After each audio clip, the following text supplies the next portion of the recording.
Na Ucrânia, o país que há 5 semanas foi invadido pela Rússia. E logo ao princípio pensou-se que esta era uma luta muito desigual, uma espécie de David contra Golias. Mas não foi, porque ao fim de 5 semanas a Ucrânia mostra ao mundo que sabe resistir. Começando logo pelo exército, que tem sabido resistir de uma forma feroz contra o poderio militar russo.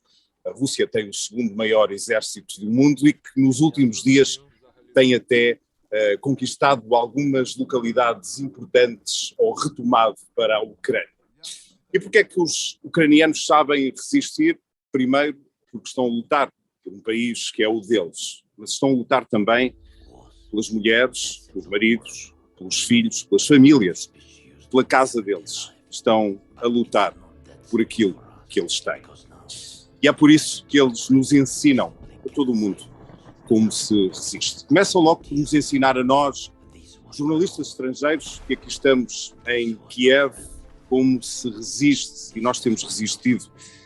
Temos resistido aos bombardeamentos, temos resistido às sirenes que nos provocam sempre um arrepio na espinha, temos resistido a tiroteios, a explosões de bombas, temos também sabido resistir e sabemos que vamos resistir. Nunca sabemos bem como é que vai ser o próximo dia, porque ele é sempre diferente do dia anterior, mas sabemos que vamos resistir até ao fim. Eu já levo ao todo cerca de 1 mês e 2 semanas de Ucrânia e todos os dias sei que no dia seguinte vou conseguir resistir. A única coisa a que eu não resisto é um bar que existe aqui mesmo, na rua do hotel onde estou, é um bar cubano que quebra a lei seca. Existe uma lei seca atualmente em Kiev, não podemos beber álcool, mas nesse bar é possível, juntamente com outros jornalistas ocidentais que se misturam com os soldados da Legião Estrangeira.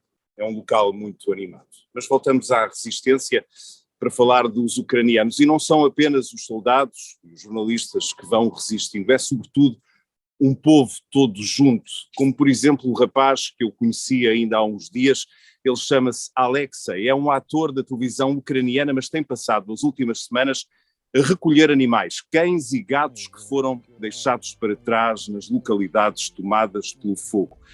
E ele fala em locais que poderiam dar cenas de filmes.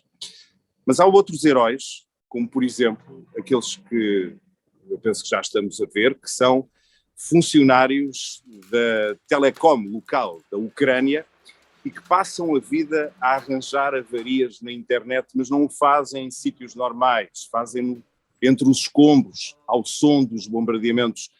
Eles não são heróis de cinema, mas são muito mais do que isso. Mas há outros, como por exemplo os operários das linhas de comboio da Ucrânia, e os comboios na Ucrânia são das poucas coisas que nesta altura funcionam como deve ser e que nos permitem, por exemplo, ir de Kiev a Kharkiv, passando pelo meio de zonas de guerra onde estão os russos. E esses funcionários dos comboios muitas vezes morrem ao tentar consertar os estragos que são provocados pela guerra nas linhas férreas. Estamos a falar de heróis que vão resistindo na Ucrânia, como por exemplo o ciclista que eu e o meu repórter de imagem, o Nuno Coá, descobrimos logo no segundo dia de guerra, chamámos-lhe o ciclista de Kiev, porque de uma forma normal, já com o som dos bombardeamentos, ele andava por aqui e para ele uma rua sem saída era um blindado na frente que o obrigava a virar à esquerda.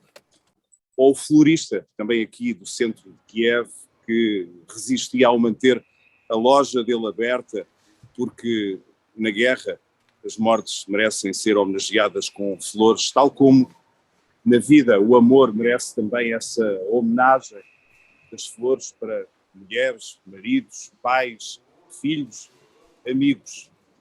E tenho que falar ainda do Vlad, que é um menino de 9 anos, que conhecemos também, que foi ver como a escola dele tinha sido destruída por um bombardeamento.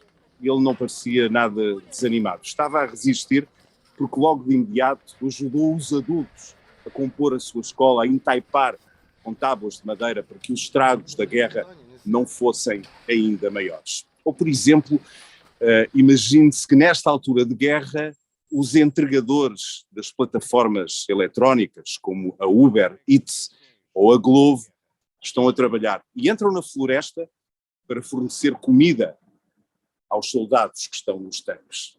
São todos eles que resistem.